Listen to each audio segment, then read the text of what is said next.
25, তার মানে নভেম্বর মাসের 30 তারিখে ভিসাটা স্ট্যাম্পিং করছে। পাসপোর্টটা জমা দেওয়ার পরে ভিসাটা স্ট্যাম্পিং হয়েছে 30, 11, 25, এই যে পাশে দেখেন 30। সুই আপডেটটা যদি দালালের মাধ্যমে করা হয় তাহলে কি ভিসা লাগার সম্ভাবনা আছে কিনা? গতকাল যে একটা ভিডিও দিছিলাম, তো ওইখানে কিন্তু আপনাদেরকে কিছু ডেট সহ জানাইছিলাম যে ভাই প্রচুর সংখ্যক পাসপোর্ট কালেকশন করছে এবং কিছু পাসপোর্ট সাবমিটও করছে। তো ওই পাসপোর্টগুলা গত কয়েকদিনের ভিতরে ভিসা লাগিয়ে যায়। সেই ভিডিও দেখা এক নাটকির প্রতি কমেন্ট করছে যে ভাই ইউরোপের পাওয়া ভিসা পাওয়া এত সহজ না, ভিসা কিন্তু লাগতেছে না বর্তমান সময় আইসা। তো দেখেন এই যে এই পাসপোর্টটা কিন্তু আজকে কালেকশন করছে, সে কিন্তু ভিসা পাইছে। তো এই পাসপোর্টটা কবে, কোথায়, কখন জমা দেওয়া ছিল সবকিছু কিন্তু আজকের এই ভিডিওতে ইন ডিটেইলস আপনাদেরকে জানানো হবে। তাছাড়াও এই যে আপডেটগুলো ছাড়াও অলরেডি ইতালি সরকার জর্জিয়া মেলোনি বাংলাদেশি প্রবাসীদের জন্য দুইটা নতুন আপডেট আপনাদেরকে দিছে। তো সেই দুইটা আপডেটও কিন্তু আজকের ভিডিওতে সম্পূর্ণ আকারে স্ক্রিনে দেখানো হবে। আজকের ভিডিওটা খুবই গুরুত্বপূর্ণ, আশা করতেছি ভিডিওটা শুরু থেকে শেষ পর্যন্ত দেখবেন। তো চলেন বেশি কথা না বাড়িয়ে আজকের এই ভিডিওটা শুরু করা যাক। আমায় পাগল করে দাও, এবার পাগল করে দাও। আচ্ছা, এই পাসপোর্টটায় ভিসা পাইছে, কত সালে জমা দেওয়া ছিল, কত তারিখে সে কালেকশন করছে, কত তারিখে ভিসাটা স্ট্যাম্পিং হয়েছে, তা এছাড়াও কিন্তু আরো কয়েকটা পাসপোর্ট আছে, সবকিছু আমরা দেখাবো। তার আগে আজকের যে ভিএফএস গ্লোবালের পরিস্থিতি সেটা আমি আপনাদেরকে ছোট্ট করে কয়েকটা ফটো দেখাইতেছি আপনাদেরকে, আপনি একটু দেখেন। দেখেন এটা এগুলা কিন্তু সবই আজকের, এগুলা সবই কিন্তু আজকের কালেকশনের যে পরিস্থিতি সেটা, এটা কিন্তু ঢাকা নাফি টাওয়ারে গুলশান 2 ওইখান থেকে কিন্তু এইরকম একটা পরিস্থিতি দেখা গেছে। মানে আজকে বলতে গেলে প্রচুর সংখ্যক পাসপোর্ট গেছে, মানুষ গেছে যেগুলা পাসপোর্ট কালেকশন করতে। তাছাড়াও গেছে নতুন যারা পাসপোর্ট সাবমিটের যে এসএমএস গুলো আসছিল, যা তারাও কিন্তু আজকে ভালো পরিমাণে দেখলাম যে সাবমিট করে আসছে। এর সাথে গতকাল যে বলছিলাম যে ভাই একসাথে 5টা পাসপোর্ট কালেকশনের এসএমএস আসছে, ওইগুলা পাসপোর্ট এখনো পর্যন্ত কালেকশন করে নাই আমাদের কাছে আইসা, টোটাল নিউজটা যেটা সেটা এখনো পর্যন্ত পৌঁছায় নাই। তো সেই নিউজটা পাওয়ার সাথে সাথে আমরা আপনাদেরকে জানার চেষ্টা করব ভিডিও। এখন বুঝতে পারলেন যে কেমন পরিমাণে ভিএফএস গ্লোবালে মানুষ কিন্তু কালেকশন করতে গেছে। তো এই যে এই পাসপোর্টটা এইটা কত সালে জমা দেওয়া ছিল সেটা আমি আপনাদেরকে প্রথমে ক্লিয়ার করি, এরপর জর্জিয়া মেলোনির দুইটা আপডেট দিছে সেটা নিয়ে কথা বলতো। এই পাসপোর্টটার জমা দেওয়া ছিল 2023 সালের কোটার। ওকে, 23 সালের কোটার যে নুলস্তাগুলা, এইটা এই নুলস্তাগুলা কিন্তু 24 সালে যা জমা পড়ছিল। তো এই ভাইটাও তার ব্যতিক্রম না, সেও কিন্তু 24 সালে নুলস্তাটা পায়া কিন্তু 24 সালে জমা করছিল। এই পাসপোর্টটা জমা হয়েছিল 24 সালের সেপ্টেম্বর মাসে। 24 সালের সেপ্টেম্বর মাসে পাসপোর্টটা জমা হয়েছিল। এই পাসপোর্টটা কয়েকদিন আগে একদম সরাসরি, অনেকেই বলতেছেন যে ভাই দালালের মাধ্যমে যদি রিইস্যু করা হয় বা সুই আপডেট যেটাকে বলা হয়, সুই আপডেটটা যদি দালালের মাধ্যমে করা হয় তাহলে কি ভিসা লাগার সম্ভাবনা আছে কিনা, বা এই যে দালালরা বলতেছে ভাই বাকিতে আপনাদেরকে রিইস্যু করে দিব, তো সেই ব্যাপারটা নিয়ে একটু আলোচনা করে দেন। দেখেন তারা কিন্তু একটা মাধ্যম, তারাও কিন্তু একটা ধরেন যে আপনাদের যেই ডকুমেন্টগুলা বলে দিবে যে ভাই এই ডকুমেন্টগুলা লাগবে, পরবর্তীতে আপনাদেরকে এই সুই আপডেটটা এখান থেকে করে দিব। এখান থেকে কিন্তু সুই আপডেটটা করা যায় না। এগুলা কিন্তু মেইন যে পয়েন্টটা, যেই আপনাদেরকে বলবে যে ভাই সুই আপডেটটা করাই দিব, এই ডকুমেন্ট নিয়ে আসেন, তো এখানে একটা থার্ড পার্টির মাধ্যমে কাজ করতেছে। থার্ড পার্টিটা কি কিরকম আমি আপনাদেরকে একটু ছোট করে জানাই। ধরেন একজন আপনাকে বলতেছে যে ভাই এই 4টা-5টা ডকুমেন্ট আমার কাছে আইনা দেন, আমি সুই আপডেটটা করে আপনার ব্লক নুল্লাস্তা যেটা আছে সেটা আপনাকে আনব্লক করে দিব। তো এখন পরবর্তীতে যেই ব্যক্তি আপনাকে আনব্লক করার কথা বলবে বাংলাদেশ থেকে, সে কিন্তু বাংলাদেশ থেকে করবে না, তারও আরো একটা লোক আছে যে অলরেডি ইটালিতে অনেক উকিল আছে, অনেক মাধ্যম আছে, যাই হোক যাকে ধরে হোক দালাল ফালাল থার্ড পার্টি আরো কোনো উকিল ফুকিল ধইরা পরবর্তীতে আপনার সেই ডকুমেন্টের উপরে কি করবে, সেই সুই আপডেটটা করে দিবে। তো এইগুলা কিন্তু আপনার যে অরিজিনাল যে মালিকগুলো আছে, আপনি যার মাধ্যমে অ্যাপ্লাই করছেন তাদেরকে ধইরাও কিন্তু করা যায়। তো শুধু শুধু প্যারা নিয়ে লাভ নাই, শুধু শুধু এগুলো নিয়ে প্যারা নিয়ে লাভ নাই। একটা বড় উকিল ধরেন, ভালো কোনো উকিল ধরেন, আপনি কোর্টের ভিতরে যান, ডকুমেন্টগুলো সব নিয়ে যান যে ভাই আমার নুল্লাস্তা উঠছে, আমার ডকুমেন্ট এটা, আমার এখানে কাজের একটা মাধ্যম আছে, মালিক আছে, সবকিছু আমার ওকে আছে, নুল্লাস্তা অরিজিনাল। তো পরবর্তীতে যে ডকুমেন্ট দিবে এইগুলা যদি ভিএফএস গ্লোবালে শো করাইতে পারেন আপনাকে ভিসা দিবে। বা ওইখান থেকে যে সুই অফিস আছে সেখানে কিন্তু ওই যে ডকুমেন্টগুলো দিবে আদালত থেকে বা উকিল যে ডকুমেন্টগুলো দিবে সেগুলো জমা করলে ওইখানে আপনাকে বাংলাদেশ থেকে ভিসা দিয়ে দিবে।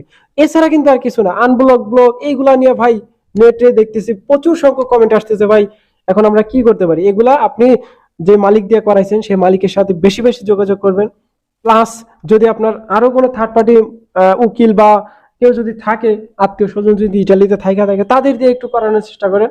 এই আনব্লক ব্লক এগুলা নিয়ে পুরো মাথা নষ্ট করে দিতেছে। এখানে যে টাকাগুলো দিবেন এগুলাই ফাও, যে টাকাগুলো এখান থেকে নিবে আপনাকে বলবে যে 3 লাখ 4 লাখ টাকা দিতেছি, দেন আমি আপনার নুল্লাস আনব্লক করে দিতেছি। সেই ইটালি থেকেই করা হবে, বাংলাদেশ থেকে কোনো মাধ্যম নাই যে আপনাকে এই নুল্লাসগুলো আনব্লক করে দিবে। 2023 সালে শুধু এই পাসপোর্টটাই না, শুধু এই যে এই পাসপোর্টটাই যে ভিসা পাইছে এরকমটা না, এছাড়াও কিন্তু আরো কয়েকটা পাসপোর্ট যেগুলো আছে। আচ্ছা, তার আগে একটু বলি, এই পাসপোর্টটা রিইস্যু করানোর পরে জমা দেওয়া হয়েছিল হয়তোবা নভেম্বর মাসের দিকে, নভেম্বর মাসের প্রথমে। আর এটা ভিসা স্ট্যাম্পিং হয়েছে, দেখেন এই যে একটু খেয়াল করবেন, 30/11/25, তার মানে নভেম্বর মাসের 30 তারিখে ভিসাটা স্ট্যাম্পিং করছে। পাসপোর্টটা জমা দেওয়ার পরে ভিসাটা স্ট্যাম্পিং হয়েছে 30/11/25, এই যে এই পাশে দেখেন 30/11/25, এই সময়টাতে কিন্তু ভিসাটা স্ট্যাম্পিং হয়েছে। মানে এই যে নভেম্বর মাসের কত, এই যে 30 তারিখ, এই যে গত নভেম্বর মাস, আজকে 2 তারিখ, হয়তোবা 2-3 তারিখ হবে আজকে। এই তো বলতে গেলে সে নভেম্বর মাসের প্রথম দিকে সাবমিট করছে এবং আজকে কালেকশনটা করে সে ভিসাটা পাইছে। তার মানে সাবমিট করার 1 মাসের ভিতরে সে কালেকশন করে ভিসাটা পাইছে। আচ্ছা, এই যে দেখেন, এটা কিন্তু ভিএফএস গ্লোবালের আরো একটা নতুন আপডেট। তো এখানে কি বলা হয়েছে এগুলো নিয়ে আগামীকাল একটা ভিডিও দিব।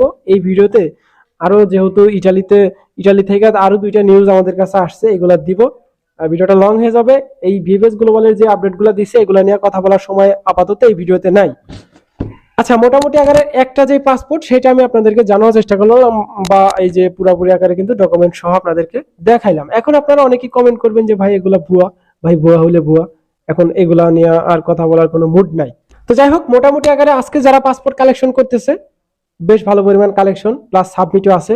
আচ্ছা, এখন অনেকেই বলবেন যে ভাই ফ্যামিলি ভিসার কোন প্রকার আপডেট দেন না। আজকে আপনাদের যে ফ্যামিলি ভিসা আপডেটটা দিব সেটা হলো, যারা নতুন জমা করবেন পাসপোর্ট, নতুন যারা জমা করবেন, আগে তো 90 দিনের ভিতরে আপনাদের গ্রান্টেড করতে পাসপোর্টে ভিসা লাগবে। পরবর্তীতে দেখা গেছে 23 সালের যেই কোটার ডকুমেন্টগুলো ছিল এগুলা কিন্তু 23-24-এর যে পাসপোর্টগুলো এগুলো 2-3 বছরেও কিন্তু লাগে নাই। তো পরবর্তীতে কি করলো, ইটালি সরকার আরো একটা আইন পাস করলো, সেটা হলো 90 দিন না 150 দিনের ভিতরে আপনাদেরকে ভিসা দিবে। তো এখন দেখেন আরো একটা আইন যেটা করা হলো, সেটা হলো আপনার ইটালিতে বৈধ পাসপোর্ট আছে, সেই দেশের নাগরিক আপনি আপনার পরিবারকে নিয়ে যেতে পারবেন, কিন্তু আপনার বৃদ্ধ মা বাবা যদি বাংলাদেশে থাকে তাদেরকে নিতে পারবেন না। তো আমার কথা বিশ্বাস হইতেছে না, তাই না? আপনারা স্ক্রিনে একটু এই ভিডিও ফুটেজটা দেখেন, যে এই যে 1 থেকে 1.5 মিনিট হবে, বেশি হবে না, আপনারা এই ভিডিও ফুটেজটা দেখেন তাহলে বুঝতে পারবেন। এটা কিন্তু গত কয়েকদিন আগে নিউজ, এটা একটু দেখেন। ইতালিতে বসবাসরত বাংলাদেশি সহ বিদেশিরা তাদের স্বামী, স্ত্রী, পুত্র, কন্যার পাশাপাশি বাবা মাকেও দেশটিতে আনার সুযোগ ছিল প্রচলিত আইনে। তবে সেই আইন সংশোধিত হওয়ার কারণে এখন থেকে ইতালিতে শুধুমাত্র বিবাহিত স্বামী, স্ত্রী এবং তাদের নাবালক সন্তানরাই যেতে পারবেন। ডানপন্থী রাজনৈতিক দল লেগা নর্থ প্রস্তাবিত সংশোধনী বিলটি 131-75 ভোটে পাশ হয়েছে। একই সঙ্গে পারিবারিক পুনর্মিলনের জন্য প্রয়োজনীয় ছাড়পত্র নুলা ওস্তা ইস্যু করার সময়সীমা 90 দিন থেকে বাড়িয়ে 150 দিন করা হয়েছে। ইতালি প্রবাসী বাংলাদেশিরা হতাশা ব্যক্ত করে আইনটি পুনর্বিবেচনার আহ্বান জানিয়েছেন। নিম্নকক্ষে যে আইনটি পাশ হয়েছে এটি আমাদের প্রবাসীদের জন্য একটি দুঃখজনক ব্যাপার, কারণ এটি যদি চূড়ান্ত হয়ে যায় পরবর্তীতে আমরা আমাদের বৃদ্ধ মা বাবাকে ইতালিতে আনতে পারবো না। বাবা মা যারা আছে তাদেরকে নিয়ে আমরা নিয়ে আসার জন্য চাচ্ছি, কিন্তু এটা ভবিষ্যতে আনা যাবে না। এই বিষয়টা আমার মনে হয় যে আমাদের জন্য দুঃখজনক। এই আইনটা প্রবাসীদের বিরুদ্ধে যাচ্ছে। আমরা বাবা মাকে আনতে পারবো না, এটা হয় না। আমরা এখানে কাজ করি, ব্যবসা করি, ট্যাক্স দেই। শুধুমাত্র সিটি ব্যাংকে অ্যাকাউন্ট থাকলেই করতে পারবেন গুগল পে। তাই অ্যাকাউন্ট খুলুন আজই। এছাড়া 2028 সাল পর্যন্ত 10,000 বিদেশি কর্মীকে কোটা বহির্ভূত প্রবেশের সুযোগ দেয়া হবে, যারা মূলত সমাজসেবা ও স্বাস্থ্যসেবা খাতে নিযুক্ত। গ্যাজেট আকারে প্রকাশ হওয়ার সঙ্গে সঙ্গে আইনটি কার্যকর হবে। সময় সংবাদ, ইতালি।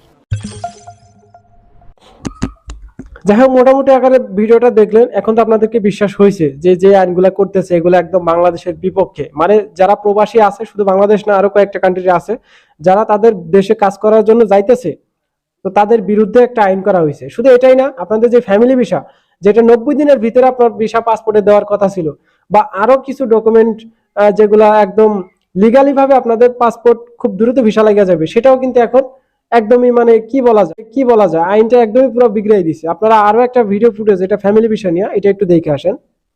ভিসা নীতিতে এবার পরিবর্তন আনতে যাচ্ছে ইতালি সরকার। শ্রমিকদের জন্য ভিসা প্রক্রিয়া সহজ ও দ্রুত হলেও পারিবারিক পুনর্মিলন ভিসা পেতে সময় আরও বাড়বে বলে জানা গেছে। এমনকি দীর্ঘদিন বৈধভাবে কাজ করেও যারা মালিক পাননি তাদের বিষয়ে নতুন করে ভাবছে সরকার। ইতালি থেকে সাইফুল ইসলামের পাঠানো তথ্য এবং ছবিতে ডেস্ক রিপোর্ট। শ্রমিকদের কথা মাথায় রেখে এবার ভিসা নীতিতে পরিবর্তন আনছে ইতালি সরকার। গণমাধ্যমের তথ্য বলছে, সম্প্রতি দেশটির পার্লামেন্টে লেগা সমর্থিত দলের আবেদনের ভিত্তিতে ভোট প্রদান অনুষ্ঠিত হয়, যেখানে এর পক্ষে বেশি ভোট পড়ে। নতুন নিয়ম অনুযায়ী ইতালিতে পারিবারিক পুনর্মিলনের মাধ্যমে প্রবেশ করতে পারবেন শুধুমাত্র বৈধ স্ত্রী, স্বামী এবং নাবালক সন্তানরা। এছাড়াও পারিবারিক পুনর্মিলন ভিসার নুল্লা ওয়াস্তা প্রদানের সময়সীমা 90 দিন থেকে 150 দিন পর্যন্ত করা হয়েছে। আর শ্রমিকদের জন্য ভিসা প্রক্রিয়া সহজ ও দ্রুত করা হয়েছে নতুন এই নিয়মে। বর্তমানে অভিবাসী আইনে অনেকটা পরিবর্তন এসেছে। সন্তানদের আনা যাবে কিন্তু বাবা মাকে আনা যাবে না, এই আইনটি সম্প্রতি পাশ করা হয়েছে। এটাতে আসলে আমাদের অনেকেই আমরা উদ্বিগ্ন প্রবাসীরা। আর শিক্ষা কর্মসূচি শেষ করার পর ভিসার আবেদন জমা দেওয়ার সময়সীমা পরীক্ষামূলকভাবে 1 বছর করা হয়েছে, যা 2027 সালের শেষ পর্যন্ত কার্যকর থাকবে। আগামীতে যারা শ্রমিক ভিসায় ইতালিতে আসতে চাচ্ছেন তাদের 30 দিনের মধ্যে নুলুস্তা প্রদানের জন্য বলা হয়েছে এবং পারিবারিক ভিসার জন্য 90 দিন থেকে বাড়িয়ে 150 দিনের মধ্যে প্রদানের নির্দেশ প্রদান করা হয়েছে। তো যাই হোক, এই ছিল কিন্তু সর্বশেষ 3টা ভিএফএস গ্লোবালের যে পরিস্থিতি আজকের, তাছাড়া কোনো আপডেট নাই। এবং ইতালি থেকে সর্বশেষ যে পরিস্থিতি আজকের যে আপডেটটা পাওয়া গেল সেটাও কিন্তু আজকের ভিডিওতে একদম ইন ডিটেইলসে আপনাদেরকে জানানোর চেষ্টা করলাম। তো এই ছিল আজকের ভিডিও, দেখা হচ্ছে নেক্সট ভিডিও।